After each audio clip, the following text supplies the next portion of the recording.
જો મિત્રો તમારી વધતી ઉંમર વિશે તમારા મનમાં નેગેટિવિટી આવી ગઈ હોય તો આ સ્ટોરી માત્ર તમારા માટે જ છે. આ માણસ ચીનનો છે, તેનું નામ છે રોંગ ડે ચૂન. તેણે આખી દુનિયાને એક સરળ વાત સાબિત કરી દીધી કે ઉંમર ફક્ત એક નંબર જ છે. તેણે 44 વર્ષની ઉંમરે પહેલી વાર અંગ્રેજી શીખવાનું ચાલુ કર્યું. 50 વર્ષની ઉંમરે પહેલી વાર જીમ જોડાયો. 65 વર્ષની ઉંમરે પહેલી વાર ઘોડેસવારી શીખ્યો. 78 વર્ષની ઉંમરે પહેલી વાર મોટરસાઇકલ ચલાવવાનું શીખ્યો. 79 વર્ષની ઉંમરે તેણે મોડેલિંગ કારકિર્દી શરૂ કરી. 81 વર્ષની ઉંમરે તે સ્પોર્ટ્સમાં રિબોકનો બ્રાન્ડ એમ્બેસેડર બન્યો.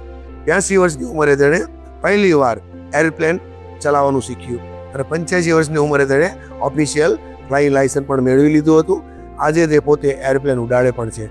જ્યારે તેને પૂછવામાં આવ્યું કે તમે આ બધું કેવી રીતે કરી શકો છો, ત્યારે એને એક સરળ વાત કહી, લોકો પાસે ઘણા બહાના હોય છે અને જ્યારે માણસ પોતાને કહે છે કે હવે બહુ મોડું થઈ ગયું છે તો એ પણ એક બહાનું જ હોય છે.